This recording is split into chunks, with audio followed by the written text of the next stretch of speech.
Uma palavra de fé para mim e para você. Disse Jesus: Eu sou o caminho, a verdade e a vida. Ninguém vem ao Pai senão por Ele próprio. Meus queridos, está ordenado ao homem morrer uma única vez e depois comparecer ao juízo final.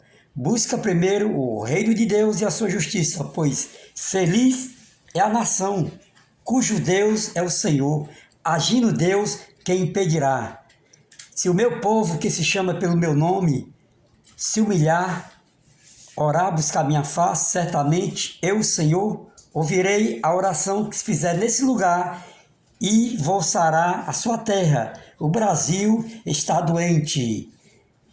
Cuida, busca o teu Deus enquanto se pode achar. Um forte abraço.